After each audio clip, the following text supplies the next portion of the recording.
Okay, good morning dear students. आज हम शुरू करने जा रहे हैं ठोस अवस्था का लेक्चर नंबर 5। कल अपने लेक्चर नंबर 4 में हमने देखा था ठोस अवस्था का वर्गीकरण। हम वर्गीकरण के बारे में ही डिस्कस कर रहे हैं। हमारे बोर्ड एग्जाम में चाहे सीबीएसई हो चाहे आरबीएसई हो, दोनों के अंदर जो पहला क्वेश्चन आता है वो वर्गीकरण से ही आता है। तो ठोसों का वर्गीकरण हमने पहले जो किया था, पहला जो हमने आधार लिया था वो आधार है अवयवी कणों की व्यवस्था के आधार पर। और व्यवस्था के आधार पर हमने देखा था ठोस होते हैं वो दो प्रकार के होते हैं, क्रिस्टलीय ठोस और अक्रिस्टलीय ठोस, जो अपने डिटेल में इनके बारे में देखा था। और इनके अंदर जो मोटे मोटे पॉइंट है मेन क्या है, निश्चित ज्यामिति होती है। दूसरे ये दीर्घपरासी होते हैं, इनका गलनांक निश्चित होता है। एक शार्प मेल्टिंग पॉइंट पे ही ये क्या होता है, इनका गलनांक होता है। विषम देशिक होते हैं। विषम देशिक का मतलब मैंने देखा था इनके भौतिक गुणधर्म जैसे अपवर्तनांक, प्रतिरोधकता, चालकता का मान सभी दिशाओं में एक समान नहीं होता, क्योंकि अवयवी कणों की जमावट व्यवस्था सभी दिशाओं में एक समान नहीं होती। अपने देखा बहुत इंपॉर्टेंट पॉइंट है ये वास्तविक ठोस है। विदलन का गुण होता है। विदलन का गुण का मतलब मैंने बताया था इसको कि इसको तेज धारदार औजार से काटने पर दो समान भागों में कट जाते हैं। उसी तरह अपने ये अक्रिस्टलीय ठोसों में देखा था, उसका जो मेन पॉइंट है ये कि ये आभासी और अति शीतलन द्रव होते हैं। Very important point. और वो कौन होता है, कांच। अति शीतलन द्रव क्यों कहते हैं, क्योंकि अक्रिस्टलीय ठोसों में धीरे धीरे प्रवाहित होने की प्रकृति होती है। और इसी के कारण जो कांच होते हैं उसको अति शीतलन द्रव कहते हैं। साथ ही जो पुराने कांच होते हैं वो धीरे धीरे धुंधलापन हो जाता है, क्योंकि गर्मी और ठंडी के कारण उसके अंदर अक्रिस्टलीय कांच होता है वो धीरे धीरे क्रिस्टलीय कांच में बदल जाता है। इस तरह से ये अति शीतलन उनको कहते हैं। विदलन का गुण नहीं दर्शाते हैं, इनका शीतलन वक्र सतत होता है। तो इस तरह से अपने पहला वर्गीकरण किया था। आज अपन ठोसों के वर्गीकरण का दूसरा आधार ले रहे हैं, और वो दूसरा आधार है अंतराल अणु आकर्षण बल के आधार पर ठोसों का वर्गीकरण। अंतराल अणु आकर्षण बल के आधार पर ठोसों का वर्गीकरण, यह हमारा दूसरा पॉइंट, बी पॉइंट। क्वेश्चन दोनों में से एक बनेगा निश्चित है। आपको ध्यान से पढ़े और आनंद उठाइए इसका, है नहीं? तो देखिएगा, अंतराल अणु आकर्षण बल के आधार पर ठोस होते हैं वो चार प्रकार के होते हैं। आणविक ठोस, आयनिक ठोस, धात्विक ठोस, सहसंयोजक ठोस। तो आणविक बलों के आधार पर ठोस चार प्रकार के होते हैं, आणविक, आयनिक, धात्विक और सहसंयोजक ठोस। अब जो आयनिक ठोस है वो तीन तरह के होते हैं, अध्रुवीय ठोस नॉन पोलर, ध्रुवीय ठोस पोलर सॉलिड, और हाइड्रोजन बंध युक्त हाइड्रोजन बॉन्डेड ठोस।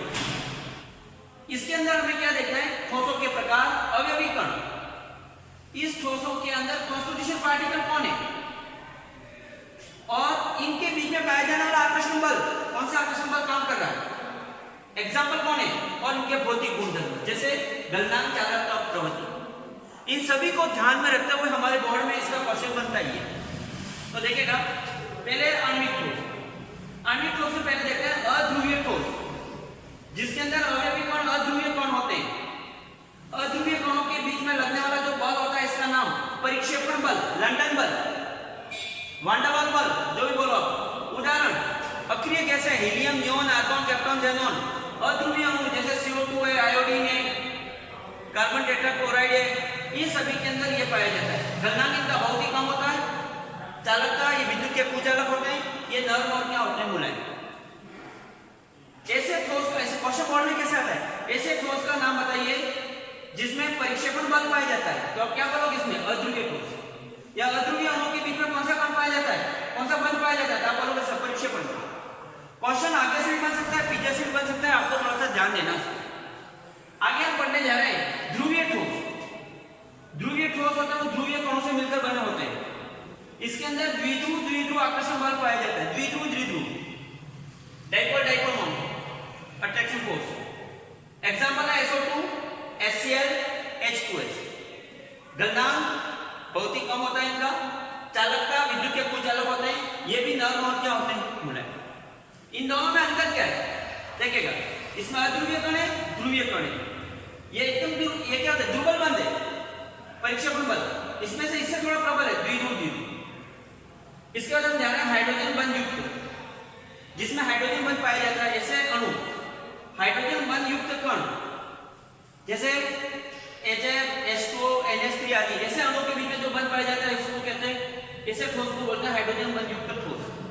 इसमें हाइड्रोजन बंध पाया जाता है, इनका भी गलनांक कम, कुचालक होते हैं ये और नरम और मुलायम। तो कुल मिला के बात हमारी ये होती है कि जो आणविक ठोस होते हैं वो विद्युत के कुचालक होते हैं, मुलायम होते हैं, इनका गलनांक बहुत ही कम होते हैं। केवल इसमें बेसिकली डिफरेंस होता है, इसमें आकर्षण बल क्या होता है, वान डेर वाल, डाइपोल डाइपोल और हाइड्रोजन। आप यहां देखोगे एग्जांपल, कौन सा एग्जांपल है इसके, HCl, H2O, NH3, SO2, HCl, देखिए ध्यान से, इसमें अध्रुवीय अणु, इसमें हाइड्रोजन बंध युक्त अणु और इसमें ध्रुवीय अणु।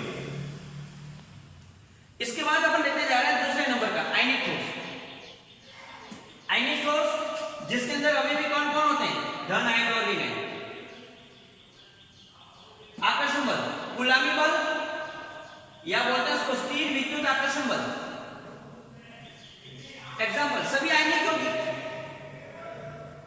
कौन है, NaCl, Mgc, magnesium oxide, potassium sulphate, zinc oxide, यानी कि सभी आयनिक यौगिक इसके एग्जांपल है। इनका गलनांक बहुत ही उच्च होता है। खास बात इनकी देखिएगा, ये ठोस अवस्था में विद्युत के कुचालक होते हैं, ठोस अवस्था में विद्युत के कुचालक होते हैं क्योंकि ठोस अवस्था के अंदर सभी आयन आपस में जुड़े हुए होते हैं, लेकिन ये गलित अवस्था में ये आयन मुक्त हो जाते हैं, तभी विद्युत का ये क्या करते हैं, चालन करते हैं। तो कुल मिला के बात ये होती है कि जो आयनिक ठोस होते हैं वो ठोस अवस्था में विद्युत के कुचालक होते हैं, जबकि गलित अवस्था में विद्युत के सुचालक होते हैं।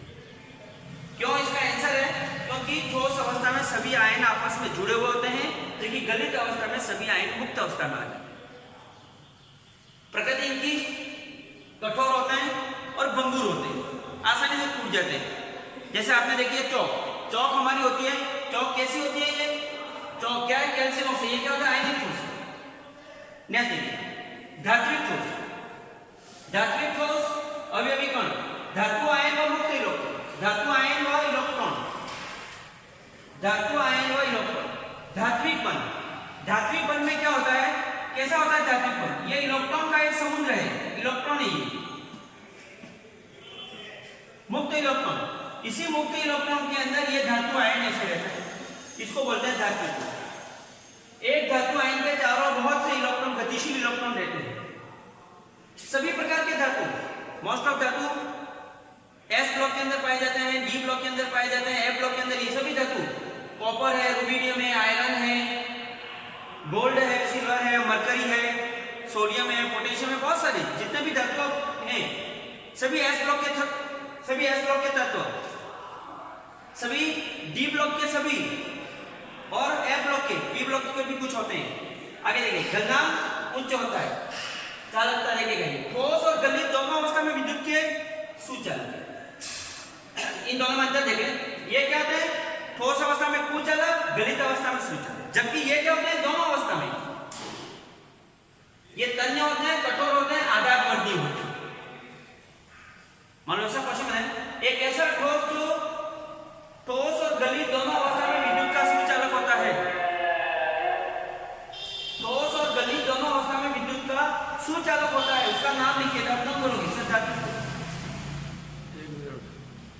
सहसंयोजक ठोस परमाणु होते हैं, आकर्षण बल सहसंयोजक बंध होते हैं, कार्बन, हीरा, ग्रेफाइट इसके एग्जांपल है, सिलिकॉन कार्बाइड, हीरा का गलनांक उच्च होता है, कुचालक कठोर, ये निम्न सुचालक। और ये इस तरह से अपने देखा ठोसों का वर्गीकरण, आप अच्छी तरह से इसको नोट कर लें और एक क्वेश्चन आपको यहां से मिलेगा। Okay, thank you.